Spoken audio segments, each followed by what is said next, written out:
Inteligência emocional. Olha, esse termo está por toda a parte, né? Em livros, em treinamentos, em tudo que é lugar. Mas o que a ciência de verdade quer dizer com isso? Porque, na real, por trás desse único nome se escondem duas ideias completamente diferentes. E essa é a grande questão que divide todo o campo. A gente está falando de uma coisa tipo QI, sabe? Uma capacidade mental que dá para testar com resposta certa ou errada? Ou será que a gente está descrevendo um conjunto de traços de personalidade? O jeito que uma pessoa geralmente se vê e se comporta em situações com emoção. Essa diferença, gente, é a chave para entender todo o resto. Então, nesta análise, a gente vai desvendar essa história. Vamos passar pelos dois modelos principais, entender a diferença na forma de medir cada um, olhar as críticas científicas e, no final, sacar por que essa distinção é tão importante. Ok, vamos lá. A primeira coisa para entender aqui é que, mesmo o nome sendo o mesmo, inteligência emocional pode significar duas construções teóricas totalmente diferentes. E olha, não é só duas formas diferentes de medir a mesma coisa, não. São coisas diferentes mesmo. E aqui está o ponto central. O modelo de IE de traço, ele foca na autopercepção. É o quanto alguém acredita que é bom em lidar com emoções. Já o modelo de IE de habilidade tenta medir a capacidade cognitiva real, a aptidão para processar informação emocional. Uma coisa é percepção, a outra é performance. Vamos começar com o modelo de habilidade que foi proposto por Meyer e Salovey. A ideia deles aqui é bem ousada. É tratar a inteligência emocional como uma inteligência de verdade, sabe? No mesmo nível de outras mais tradicionais, como a verbal ou a espacial. A definição formal deles é super precisa. Repara só como a palavra habilidade aparece o tempo todo junto com termos como raciocinar. A ideia é que emoção tem dado, tem informação, e a IA de habilidade seria essa capacidade mental de processar esses dados do jeito certo.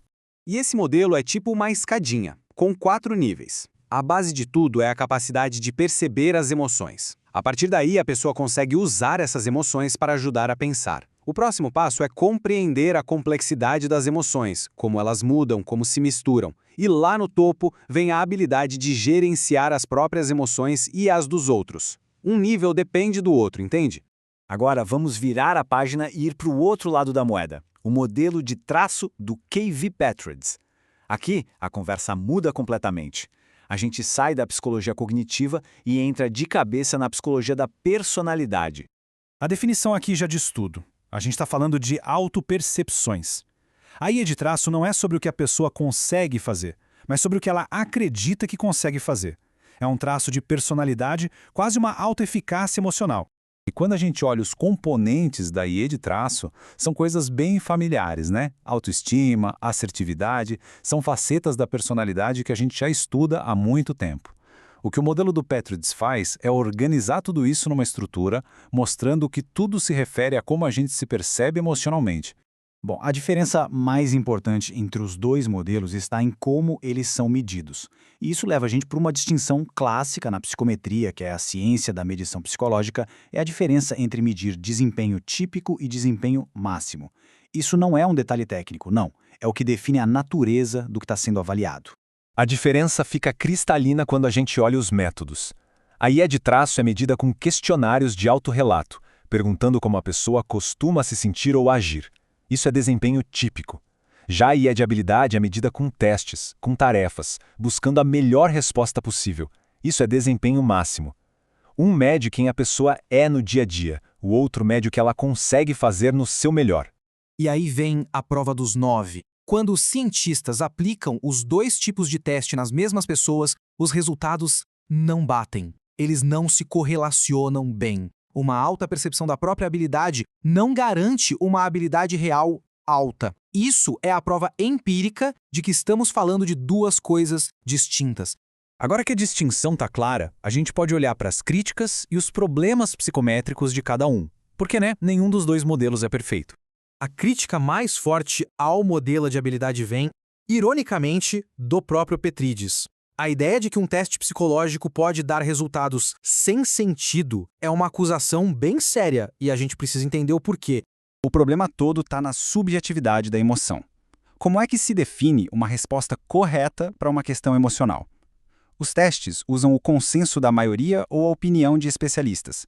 mas os críticos dizem que isso não mede uma habilidade de verdade. A nota pode refletir outras coisas, se a pessoa concorda com a maioria, se tem um vocabulário bom, se sabe a teoria, mas isso não é necessariamente a capacidade de raciocinar com emoções. Agora, vamos para a IA de traço. Aqui a crítica é um pouco diferente.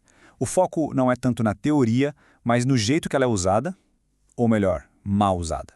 É o seguinte, questionários de autorrelato medem a percepção que alguém tem, mas muitas vezes são vendidos como se medissem a habilidade real. E qual o problema? É que, no geral, as pessoas não são muito boas em se autoavaliar. Isso cria um risco gigante no mundo real, que é o risco da gente acabar valorizando mais a confiança do que a competência de fato. Bom, depois de ver os modelos e as falhas, a gente chega na pergunta que realmente importa. Por que isso tudo faz diferença na prática? Porque essa discussão acadêmica é relevante. A conclusão não é que um modelo é bom e o outro é ruim. Os dois trazem informações valiosas. O ponto central é ter clareza. É fundamental saber se o que está sendo avaliado é a autoimagem emocional de uma pessoa, como ela se vê, ou se é uma tentativa de medir a capacidade dela de resolver problemas emocionais. Uma analogia bem simples pode fechar essa ideia. A IA de traço é como um questionário que pergunta: você se considera um bom nadador? Já a IA de habilidade seria o teste prático na piscina para medir o tempo, a técnica, uma mede a confiança, a outra a competência. Isso deixa a gente com uma pergunta final para pensar. Será que a forma como a gente se percebe emocionalmente bate com a nossa capacidade real de navegar nesse mundo complexo das emoções? É nessa possível distância entre a percepção e a habilidade que mora a chance para o verdadeiro autoconhecimento e desenvolvimento.